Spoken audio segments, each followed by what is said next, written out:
Bom, pessoal, vamos lá ver agora a aula 8, onde nessa aula 8 a gente vai trabalhar o mol. A gente precisa entender o que é esse mol, certo? Que é conhecido, na verdade, pelo nome de constante de Avogadro. A gente tem que sair dessa aula entendendo por que ele é chamado de constante, e o Avogadro é porque é o cara que criou essa relação, tá? Mol, cara, como é que funciona a ideia do mol? O que eu queria que você tivesse na cabeça? Que mol é uma quantidade? Ponto. É a única coisa. Até se você for procurar a definição de mol, em 2018, a própria UPAC atualizou a definição de mol para essa. A partir de 2018, mol é uma quantidade e essa quantidade vai corresponder a quanto? A 6,02 vezes 10 a quanto? A 23. Tá? Aqui eu já estou colocando o valor aproximado para a gente. Então, assim, não tenta criar imaginações que não existem e tal. Qual que é a brincadeira do mol? É você contar, é determinar quanto tem daquele material. Então, só para você poder fazer uma relação aí. É como se fosse a dúzia. O que é uma dúzia? São 12. Então, se eu chegar para você e falar que eu tenho uma dúzia de laranjas em casa, você entende que alguém foi lá e contou que existem 12 laranjas. Se eu chegar para você e falar assim que eu tenho uma dúzia de camisetas brancas lá em casa, você entende que alguém contou que eu tenho 12 camisetas brancas. E aí você pode falar uma dúzia, duas dúzias, três dúzias, que vai corresponder a múltiplos dessa quantidade, que é 12, 24, 36, respectivamente. Então, eu queria que você pensasse no mol da mesma forma. Então, usando as mesmas substâncias, o mesmo material, a mesma substância, eu chego para você e falo assim, que eu tenho 1 mol de laranja lá em casa. Meu, o que você tem que entender? Que teve alguém que foi lá e contou que existe 6 vezes 10 laranjas dentro de casa. Cara, é um número imenso, é muita laranja, é absurdo.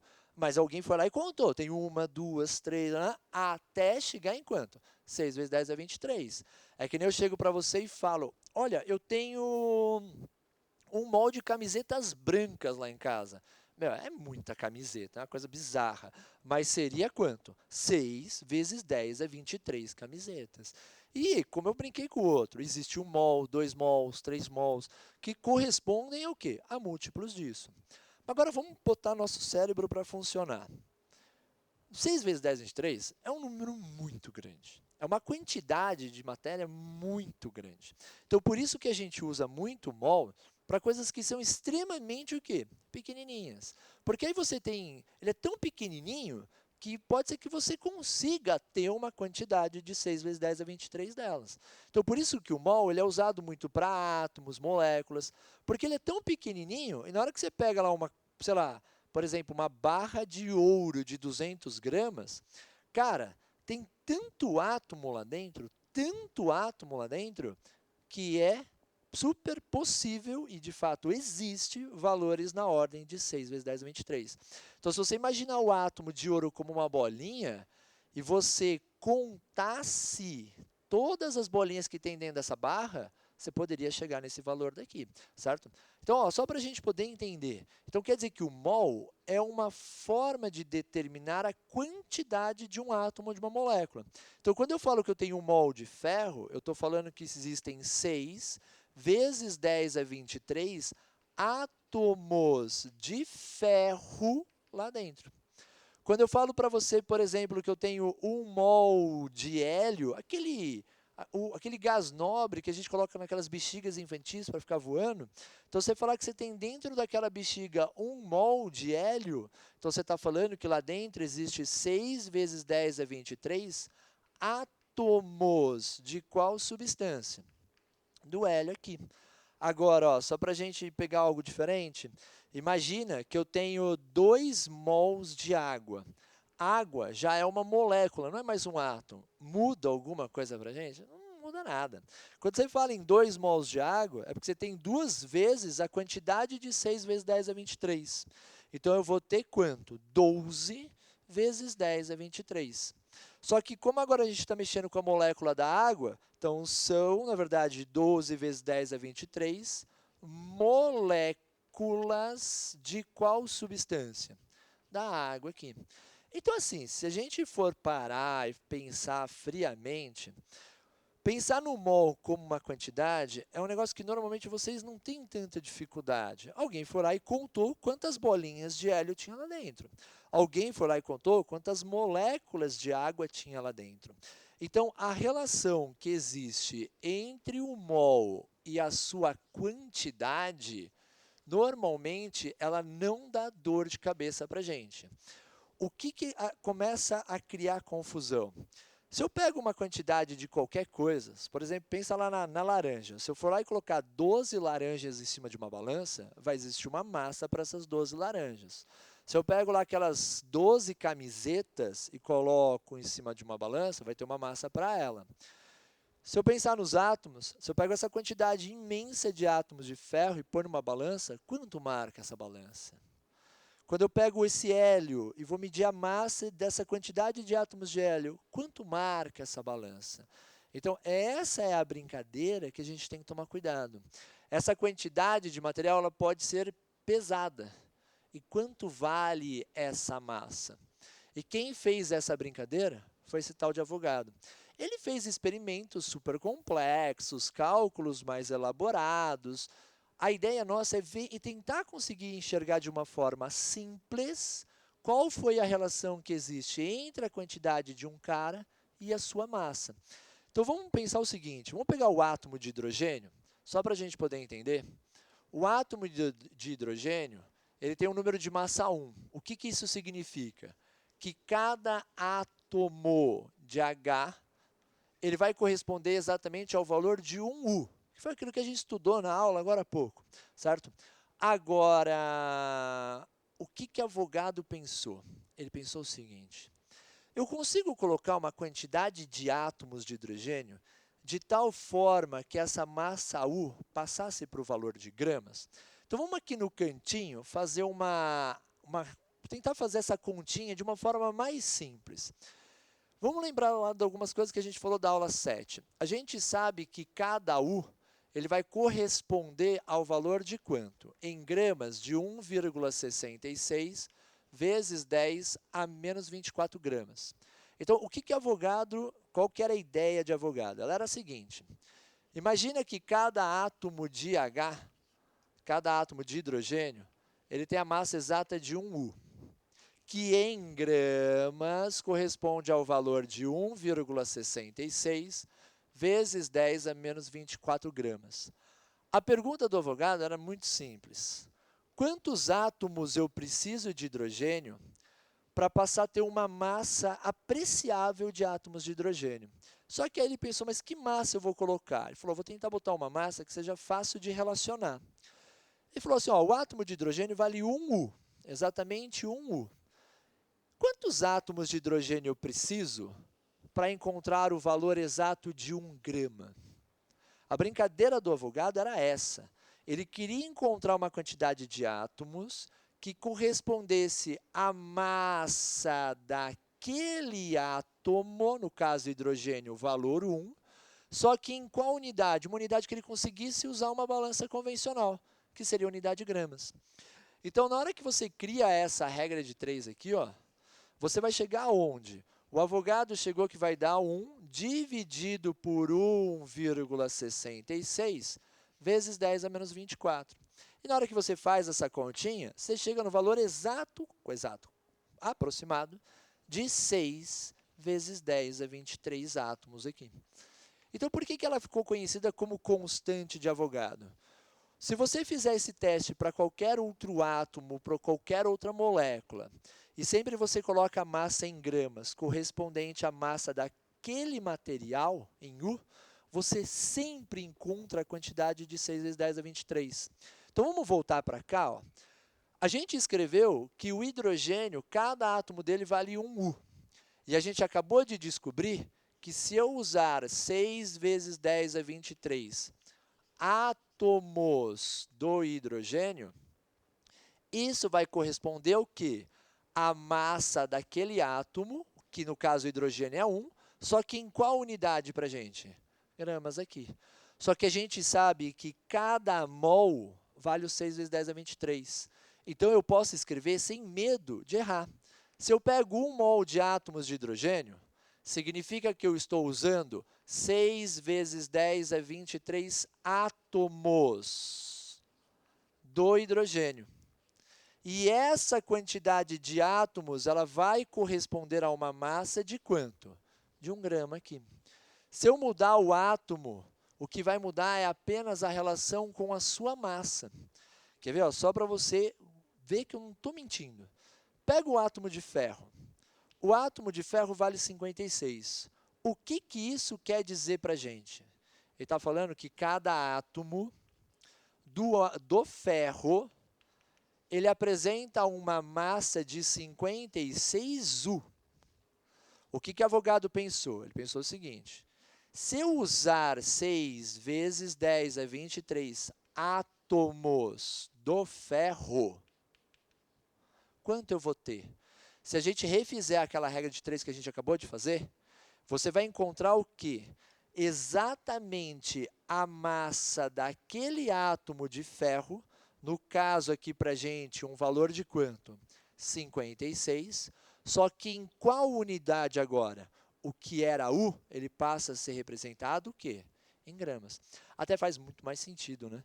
Um átomo é uma bolinha muito pequenininha. A gente usou o U para medir essa massa. Uma vez que eu passo a usar o 6 vezes 10, 23, eu tenho muito mais dessas bolinhas. E aí, consequentemente, ela é muito mais pesada. A massa desse conjunto de átomos vai ser maior. Uma vez que o conjunto de átomos, a massa vai ser maior, Avogadro conseguiu criar uma relação onde a massa ela apenas se repetia o número dela. O que fazia era mudar a unidade de U para quanto? Para grama.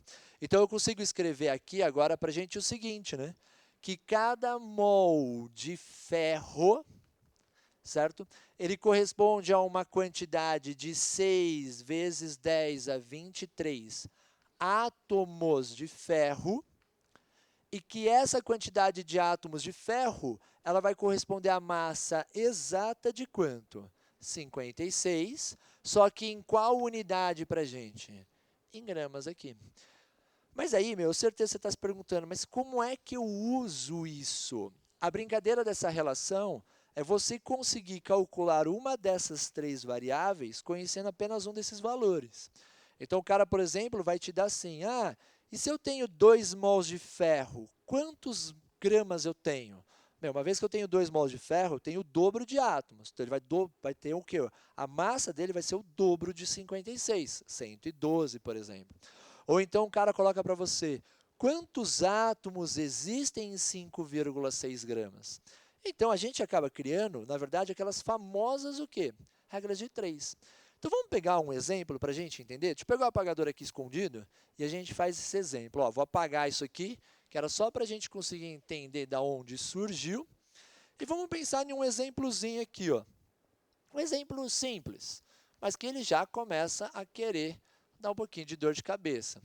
Imagina uma situação, vamos imaginar que você resolve comprar uma aliança para o seu crush, certo? Uma das melhores formas de fazer com que um crush desapareça da sua vida, compra uma aliança para ele, certo? E você já compra uma aliança de ouro, né, meu? Já pega lá, vamos comprar uma aliança de 2 gramas de ouro puro, purinho, purinho, purinho. E aí, na hora que você está lá pagando essa aliança, você se questiona, quantos átomos eu estou comprando de ouro? Eu consigo descobrir isso daí? Consegue. Eu consigo calcular a quantidade de átomos de qualquer material, desde que eu conheça qual informação? A massa atômica desse cara daqui. Uma vez que eu conheço a massa atômica do átomo, eu consigo determinar a sua massa em gramas, mudando a quantidade de átomos que eu tenho, usando a constante de Avogadro. Então, no caso aqui, eu precisaria ir até a tabela periódica, pegar quanto vale a massa do átomo de ouro. E a massa do átomo de ouro, na tabela, representa para a gente 200 U. Então, como é que funciona isso? Como é que você vai resolver esse exercício? E é onde você, às vezes, mais se perde. Para começar qualquer exercício onde eu preciso relacionar uma massa com uma quantidade de átomos ou moléculas, a primeira coisa que você tem que escrever é a relação do mol. Cada mol de ouro sempre vai corresponder à quantidade de 6 vezes 10 a 23 átomos de ouro. E aonde, nessa parte inicial, é o lugar onde você tem mais perigo de errar. 6 vezes 10 a 23 átomos é uma quantidade de átomos. Isso vai apresentar qual massa para a gente? A galera tem mais dúvida nesse ponto. Me fala aí, qual massa você colocaria? Você colocaria o valor de 2 ou você colocaria o valor de, desculpa, o valor de 200 ou você colocaria o valor de 2? Lembra, o valor de 6 vezes 10 a 23 sempre corresponde à massa do átomo, no caso 200. Só que em qual unidade? Em gramas. Repara, uma vez que eu sei a quantidade de átomos e eu sei a massa dele, eu consigo responder a pergunta desse cara daqui. O exercício está pedindo para a gente determinar quantos átomos existem. O exercício quer que eu calcule a quantidade de átomos. Porém, ele quer que eu calcule isso da aliança. E a aliança tem uma massa de quanto? 2 gramas de ouro. Quantos átomos existem em 2 gramas? Meu, é só montar a nossa regra de 3 aqui. Então, eu vou tirar aqui o meu x, ele vai ser bonitinho quanto? 6 vezes 10 a 23, vezes 2, tudo dividido por quanto? Por 200. Treina a conta sem a calculadora, para você poder treinar as simplificações. Esses 2 zeros vão embora com 2 daqui, sobra 21. O 2 dá tchau para o 2, certo? E aí sobra para a gente uma quantidade de quanto? De 6 vezes 10 a 21. Então, quando você for comprar aliança lá para o seu crush e você comprar uma aliança de 2 gramas de ouro, significa que você está comprando 6 vezes 10 a 21 átomos de ouro aqui. Agora, vamos fazer mais um exemplo, só para a gente não ter problema com isso daqui? Então, vamos pensar no exemplo 2 aqui. Ó. Vamos embora lá para o exemplo 2. Tá? O que eu vou fazer nesse exemplo? Vou criar uma nova situação, problema, para a gente poder entender aí. Imagina a seguinte situação. Eu vou pegar uma bexiga, certo? Uma bexiga de festa, e vou encher ela com 5 mols de amônia. Sempre amônia, né? E a minha dúvida é a seguinte, quantos gramas de amônia eu tenho dentro dessa bexiga? Para você poder resolver esse exercício, eu vou fornecer para você como dados 2 informações. Dados. Eu vou falar que o N ele tem uma massa de 14, enquanto que o H tem uma massa de 1. A minha dúvida é a seguinte, eu consigo calcular a massa de amônia que existe dentro dessa bexiga? Consigo. Só que uma vez que ele está tentando relacionar a massa com o mol, a primeira coisa que tem que vir na nossa cabeça é determinar qual é a massa molecular dessa amônia. Então, eu vou usar os dados do nitrogênio e do hidrogênio para determinar a massa do NH3. Eu tenho só um N, eu tenho massa 14, mas eu tenho 3 Hs, 1 vezes 3. Então, isso significa que eu vou chegar em uma massa de quanto? 17U. E eu vou usar essa massa molecular para construir a relação do mol. É sempre ela que eu uso. Então, eu sei que cada mol de amônia, sempre, sem exceção, vai ser 6 vezes 10 a 23 moléculas de amônia. Agora, o que você tem que tomar cuidado é o valor que você vai pôr agora. 1 mol de amônia é essa quantidade de moléculas. E essa quantidade de moléculas, ela sempre corresponde a quanto? Ao valor da molécula, 17, só que em qual unidade para a gente? Em gramas aqui. Meu, na boa, uma vez que você constrói essa relação, o seu exercício está quase pronto.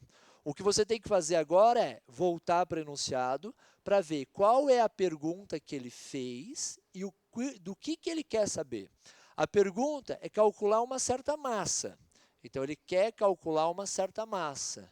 Só que uma massa do quê? De amônia que tem dentro da bexiga.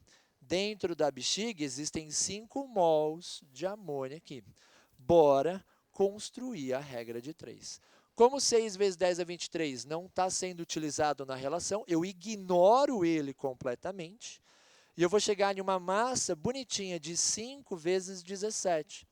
Então, quer dizer que dentro dessa bexiga existe uma quantidade de 85 gramas de qual substância? Da amônia aqui. Então, se você olhar, os exercícios de mol, na verdade, a ideia deles é você conseguir passar por essa relação. Só que assim, tem exercício que é um pouquinho mais simples, tem uns que são mais complicados. O que a gente precisa fazer é parar e fazer esses exercícios, treinar eles para conseguir construir essa relação corretamente. Porque o que diferencia um exercício do outro? Se você vai usar apenas essa relação ou se você vai ter que fazer mais relações. E quanto mais relações além dessa eu preciso criar, o exercício ele vai se tornando cada vez mais complexo. Quer ver? Ó, vamos dar uma pincelada só em um, porque isso vai ser o tema, a gente vai discutir muito isso na próxima aula. Mas só para você sentir o que vai acontecer com a gente. Então vamos pegar o último exemplo, e depois a gente faz os exercícios. Mas imagina a seguinte situação. Você foi lá, pegou um becker, e nesse becker você colocou a quantidade exata de 1.150 ml de etanol. Só essa substância, etanol anidro, puro, puro, puro, puro. Só que a dúvida que eu tenho é a seguinte. Ao fazer isso, eu estou colocando quantos mols de etanol dentro desse becker? Eu consigo fazer essa conta? Eu consigo. Mas o vestibular, a prova, ele vai te trazer dois dados. Ele vai falar para você que o etanol ele tem uma massa molar de 46 gramas por mol. E o vestibular vai falar para você que o etanol ele tem uma densidade de 0,8 gramas por ml. Como é que eu resolveria esse exercício? Primeira coisa, o que significa falar massa molar? Ele já está facilitando a tua vida. O que ele está fazendo é já te fornecendo qual é a massa em gramas de 1 mol de etanol. Então, se eu pensar em 1 mol de etanol, 1 mol do etanol, eu sei que eu estou pensando numa quantidade de 6 vezes 10 a 23 moléculas. E o que ele fez foi poupar a gente ficar pensando muito. Ele já falou, olha, cada mol corresponde a uma massa exata de quanto? 46 gramas. Agora, o que você tem que tomar cuidado? Se eu deixar apenas desse jeito, ou tentar resolver o exercício apenas usando essa relação, eu vou ter sucesso no exercício? Não, infelizmente não. Porque a pergunta do cara é até essa, quantos mols eu tenho lá dentro? Ele está até perguntando para a gente, ó, quantos mols você tem aqui dentro? Mas eu não tenho ninguém para relacionar com esse mol. O que eu conheço é o volume de etanol. E eu não posso encaixar o volume embaixo de massa. A regra de 3 fala que a unidade de cima tem que ser igual à unidade de baixo. Então, eu não consigo encaixar nem aqui, nem aqui. Então, essa relação, só ela, não está resolvendo o meu problema. Eu vou ser obrigado a fazer o quê? Construir alguma relação aqui fora para descobrir alguma informação que seja possível de relacionar com o número de mols aqui. Então, por exemplo, ó, o exercício traz para a gente qual é o volume de etanol, só que ele também traz para a gente qual é a densidade. Qual que era a função da densidade? Era relacionar a massa com o volume. Então, se eu sei o volume de etanol, eu sei a massa de etanol que tem lá dentro. Então, ó, vou puxar uma setinha para cá, ó. Eu sei que cada ml do etanol corresponde a uma massa de 0,8 gramas.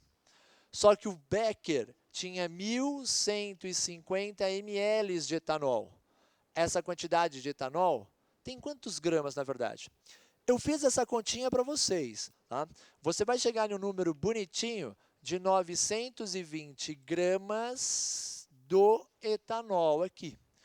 O que eu preciso fazer agora? Uma vez que eu sei a massa de etanol que tem dentro do frasco, agora sim eu consigo calcular a sua massa. Então, desculpa, calcular o seu número de mols, né? Quantos mols existem em 920 gramas? Então, o que eu queria que você prestasse atenção é que não dá para resolver alguns exercícios usando apenas a relação do mol. Eu sou obrigado a criar relações por fora para descobrir valores que encaixam aqui dentro. E aí, não tem como a gente criar uma regrinha para isso. A regra que existe é, comece o exercício por essa relação. E verifique se eu usar apenas essa relação, já é o suficiente. Se não for, eu tenho que criar relações por fora. Então, aqui, ó, o meu exercício termina eu criando essa última regra de 3 aqui. Ó. Então, eu vou chegar aqui, meu x, ele vai corresponder ao valor de 920, dividido por 46, eu vou chegar numa quantidade exata de quanto? De 20 mols de quem? De etanol. Agora sim, eu terminei o exercício e eu consigo marcar a alternativa correta. Então, vamos fazer assim agora? Ó. Eu queria fazer com vocês agora o exercício 1 e 2. E aí o 3 e o 4 eu vou deixar também como tarefa de casa para você treinar, eu deixo o gabarito. Então, vai pensando no 1, enquanto eu ligo o projetor e fecho as folhas aqui, ó, certo?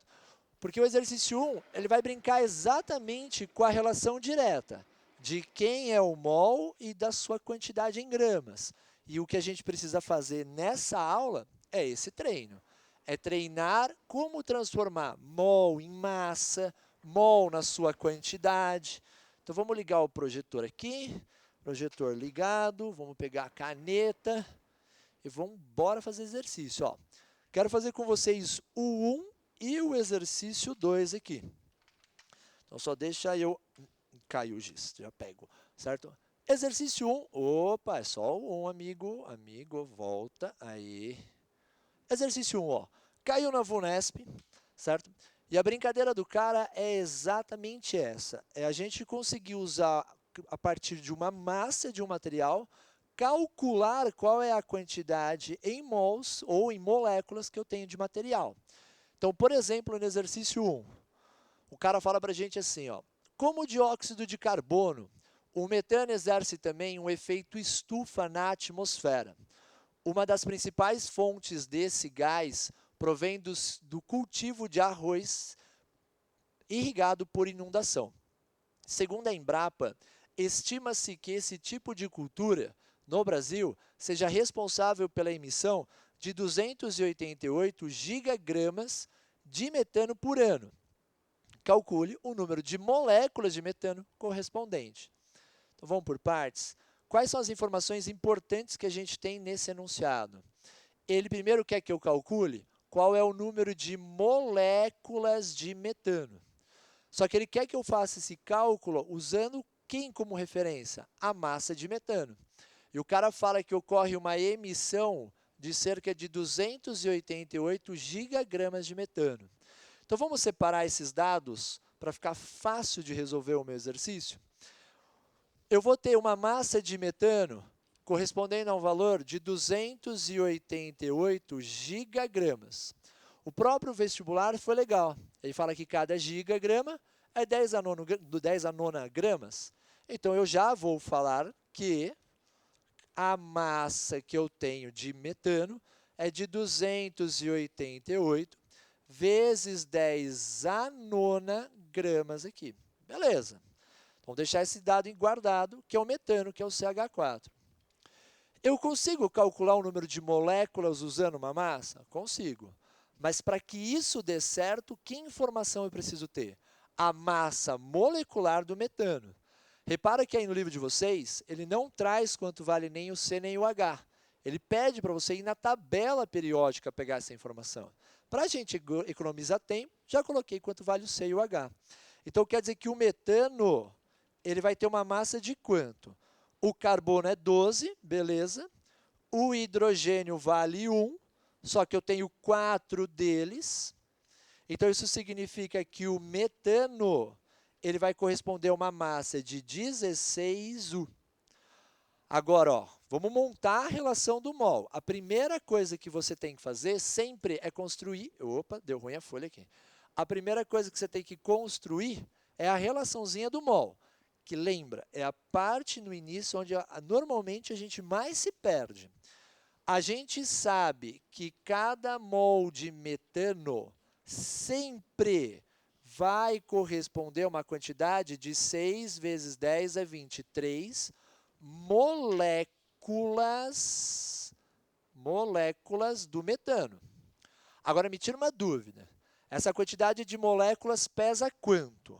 16 ou 288? Lembra? A quantidade do mol sempre vai corresponder à massa da molécula, só que em qual unidades para a gente? Em gramas, então eu vou falar que são 16 gramas. Esses 288 que tem para a gente é o quanto de metano é emitido ao ano, e é exatamente o que ele está questionando. Ele quer saber qual é a quantidade de moléculas de metano emitida ao ano, que são 288 vezes 10 a nona gramas aqui. Então, eu caio na minha regra de 3. Então, o que eu preciso fazer é multiplicar esses caras em x aqui para o meu pai, certo? Vamos fazer aqui o segredinho. Ó, achei o segredinho. Então, bora lá ver como é que fica isso daqui. O meu x, ele vai ser o que, na verdade? É o 6 vezes 10 a 23 vezes os 288 vezes 10 a nona, tudo dividido por quanto para a gente? Por 16. Eu fiz essa continha em casa, gente. Eu vou chegar em um x de 108 vezes 10 a 32 moléculas. Se a gente deixar mais bonitinho, é melhor deixar em notação científica. Então, seria a mesma coisa que falar 1,08 vezes 10 a 34 moléculas de quem? Do metano aqui. Opa, falhou moléculas aqui. Tá? Então, assim, o que você precisa tomar cuidado na hora que você for fazer a tarefa de casa, desde o primeiro exercício até o último? Construir essa relação corretamente. Você vai perceber que para os últimos, para a tarefa complementar, fazer apenas essa relação já não vai ser mais suficiente. Eu vou ser obrigado a relacionar com uma densidade, relacionar com uma porcentagem, massa, para descobrir a massa ou a quantidade de material com quem eu estou relacionando. Então, só para eu dormir em paz hoje, depois da hora que eu for para casa. Vamos fazer o exercício 2 junto? Certo? Então, repara aí, você pegou a resposta. O que eu quero fazer agora é fazer o exercício 2, para ver se a gente entendeu isso bonitinho. O exercício 2 é um exercício que apareceu para a gente lá na prova do Enem. E ele vai brincar também com essa relação entre a massa e a quantidade de moléculas de alguém. O que o exercício coloca para a gente? O brasileiro consome, em média, 500 miligramas de cálcio por dia, quando a quantidade recomendada, na verdade, é o dobro. Uma alimentação balanceada é a melhor decisão para evitar problemas no futuro, como a osteoporose, uma doença que atinge os ossos. Ela se caracteriza pela diminuição substancial de massa óssea, tornando os ossos frágeis e mais suscetíveis a fraturas. O que ele fornece para a gente? Considerando-se o valor de 6 vezes 10 a 23 mol a menos 1 para a constante de Avogadro e a massa molar do cálcio como 40 gramas por mol, qual a quantidade mínima diária de átomos de cálcio a ser ingerida por uma pessoa supra suas necessidades? Então, vamos organizar os dados aqui. Ele já trouxe para a gente a massa molar. O que ele quer dizer com essa informação e o que ele quer dizer com essa informação? Aqui, ele está falando para a gente que cada mol de cálcio são 6 vezes 10 a 23 átomos de cálcio. Só que a massa molar traz para a gente que cada mol desse cálcio corresponde a uma massa de 40 gramas. Então, quer dizer que 6 vezes 10 a 23 átomos são 40 gramas de cálcio. O que ele questiona? Qual é a quantidade mínima diária de átomos? O cara precisa ingerir para suprir as suas necessidades. Espera aí, o texto fala que o brasileiro consome 500 miligramas. Só que para suprir as suas necessidades, o recomendado seria que esse cara fosse quanto? Fosse o dobro. Então, espera aí. O que ele toma é 500 miligramas. Só que o recomendado é o dobro disso daí. Então, isso quer dizer que o brasileiro precisa consumir por dia 1.000 miligramas de cálcio. E falar 1.000 miligramas de cálcio é a mesma coisa que falar quanto? 1 grama dele? Então, repara que eu tenho a informação da massa aqui, só que a massa que o enunciado trazia, que o enunciado fornecia para a gente, era, na verdade, o valor quanto ele tomava. Só que o enunciado também deixou claro que era necessário o dobro. E para suprir as necessidades, então, ele precisa de 1 grama de cálcio. E para 1 grama de cálcio, quantos átomos existem lá dentro? Cara, acabei de construir a minha regra de 3, que já leva para a resposta. Então, eu vou chegar aqui, esse x vai ser de 6 vezes 10 a 23, vezes o 1, tudo dividido por quanto?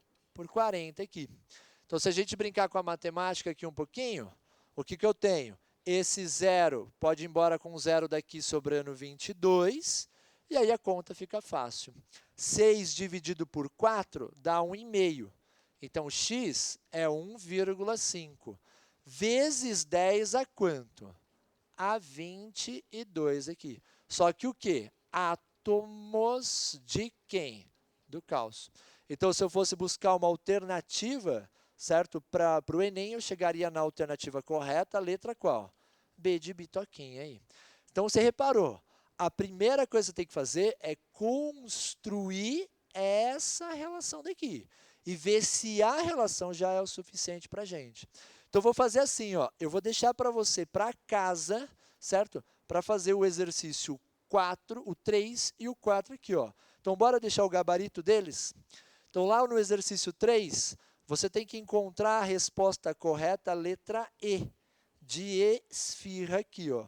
Então, marca aí, faz ele, pausa o vídeo, faz ele e vê se você chega na resposta aí bonitinho. E, para fechar, lá no meu exercício 4, você tem que chegar em quais afirmações como verdadeira? As afirmações, a afirmação 2, que até pintei de vermelhinho, e também a afirmação o quê? 4 para a gente. Pessoal, bom estudo, bora fazer TM, TC, TD, a gente se vê em outra aula. Tchau, gente!